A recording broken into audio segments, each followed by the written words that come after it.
अस्सलामु अलैकुम वरहमतुल्लाहि वबरकातुहू नहमदुहु व नुसल्ली अला रसूलिहिल करीम अम्मा बाद। मेरे अजीज़ दोस्तों, ज़िनाकारी ये बहुत बड़ा गुनाह है और इसका अंजाम दुनिया में भी बुरा है और आखिरत में भी बुरा है। लेकिन सवाल ये पैदा होता है कि ज़िनाकारी की शुरुआत कैसे हुई और कहाँ से हुई। कुछ रिवायतों में आता है कि हज़रत आदम अलैहिस्सलाम की औलाद दो तबकों में बट गई थी। एक तबका पहाड़ी इलाके में रहता था और दूसरा तबका मैदानी इलाके में रहता था।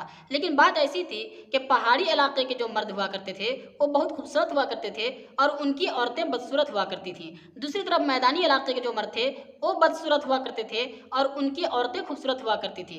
इसका फ़ायदा इब्लीस ने उठाया। उसने क्या किया कि एक शख्स के यहाँ नौकर बन करके गया, फिर उसने बांसुरी बजाई जिससे कुछ लोग वहाँ पर जमा हो गए। जब कुछ लोग जमा हुए तो उसने सोचा कि अगर रोज़ाना बांसुरी बजाऊंगा तो इसकी अहमियत ख़त्म हो जाएगी। इसलिए उसने क्या किया कि ऐलान कर दिया कि साल में एक मरतबा बांसुरी बजाई जाएगी। फिर उसने साल में एक मरतबा बांसुरी बजाना शुरू किया, जिसकी वजह से वहाँ पर मेले की तरह भीड़ लगना शुरू हो गया। बहुत सारी भीड़ हो जाती थी, बाजार की तरफ पूरा मेला सजने लगा। मेरे प्यारे इस्लामी भाइयों, इसी दौरान पहाड़ी इलाके से एक मर्द वहाँ पर पहुँचा तो क्या देखता है कि यहाँ पर मेला लगा हुआ है और खूबसूरत औरतें भी यहाँ पर हैं। उसने अपने इलाके में जा कर के ये बात बता दी। फिर क्या था, उधर से मर्द सज सवर करके आते और जब उधर से मर्द सज सवर कर आने लगे तो फिर वहाँ पर औरतें भी सज सवर करके जाने लगी। फिर इसी तरह बदनजरी बढ़ती गई और फिर हालत यहाँ तक हो गई कि ज़िनाकारी भी आम होने लगी। ये तो ज़िना की शुरुआत कैसी हुई इसके बारे में मैंने आपको बताया मेरे अजीज़ दोस्तों। लेकिन अब बात ये सोचने वाली है कि इस दौर में हम ज़िनाकारी से कैसे बच सकते हैं, क्या तरीका है। तो इस बारे में मैं आपको एक हदीस का मफ़हूम पेश करता हूँ। इंशाअल्लाह इस हदीस को आप समझ लेंगे तो यकीनन आप भी ज़िनाकारी से बचेंगे अगर इस पर आपने अमल कर लिया। मेरे अजीज़ दोस्तों, एक शख्स अल्लाह के प्यारे हबीब सल्लल्लाहु तआला अलैहि वसल्लम के पास आता है, कहता है या रसूलल्लाह मैं ज़िनाकारी करना चाहता हूँ, मुझे ज़िना करने की इजाज़त दे दी जाए। सहाबा किराम जब इतना सुनते हैं गुस्से में आ जाते हैं, लेकिन मेरे नबी सल्लल्लाहु तआला अलैहि वसल्लम फरमाते हैं कि उसको मेरे पास आने दो। वो शख्स अल्लाह के प्यारे हबीब सल्लल्लाहु तआला अलैहि वसल्लम के पास जाता है। अल्लाह के प्यारे हबीब सल्लल्लाहु तआला अलैहि वसल्लम फरमाते हैं, ए मेरे प्यारे बता, क्या तू अपनी माँ के साथ ज़िना करना पसंद करेगा।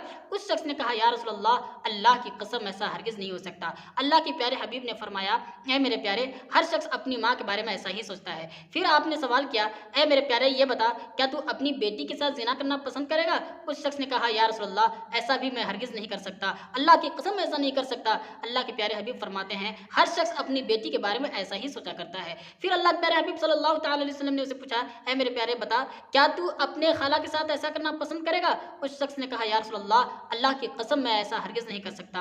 अल्लाह के प्यारे हबीब फरमाते हैं हर शख्स अपने खाला के बारे में ऐसा ही सोचता है। फिर आपने सवाल किया, ए मेरे प्यारे बता, क्या तू फीफी के साथ ऐसा करना गवारा करेगा। उस शख्स ने कहा अल्लाह की कसम है मेरे प्यारे आका, मैं ऐसा हरगिज़ नहीं कर सकता। अल्लाह के प्यारे हबीब ने फरमाया कि हर शख्स अपने फूफी के बारे में ऐसा ही सोचता है। फिर अल मुख्तसरी की आपने उसके सर पर हाथ रखा और उसके लिए दुआएं की। रिवायतों में आता है कि फिर उस शख्स ने कभी किसी लड़की की तरफ नजरें उठा करके नहीं देखी। मेरे प्यारे इस्लामी भाइयों, तो इस हदीस से ये समझ में आता है कि अगर हम किसी लड़की को देखें, अगर वो मेरी बेटी की उम्र की है तो मैं अपनी बेटी की तरह उसको देखूं। अगर मेरी माँ की उम्र की है, माँ की तरह देखूं। अगर वो मेरी बहन की उम्र की है, बहन की तरह देखूं। खाला की उम्र की है, खाला की तरह देखूं। तो यकीन मानिए कभी आपसे गुनाह नहीं होगा, आप ज़िनाकारी में कभी मुब्तला नहीं होंगे। लेकिन पहले आप अपना नज़रिया तो बदल कर देखें, इंशाअल्लाह ज़रूर इसमें आपको कामयाबी मिलेगी कि आप गुनाहों से बचने लगेंगे। अल्लाह तबारक व तआला से दुआ है हम सभी मुस्लिमीन को नेक अमल करने की तौफीक अता फरमाए और बुराई से बचने की तौफीक अता फरमाए। वीडियो अच्छी लगी हो तो लाइक शेयर जरूर कीजिएगा। अभी तक आपने चैनल को सब्सक्राइब नहीं किया है तो चैनल को सब्सक्राइब भी कर दीजिएगा। फिर मिलते हैं एक नई वीडियो के साथ,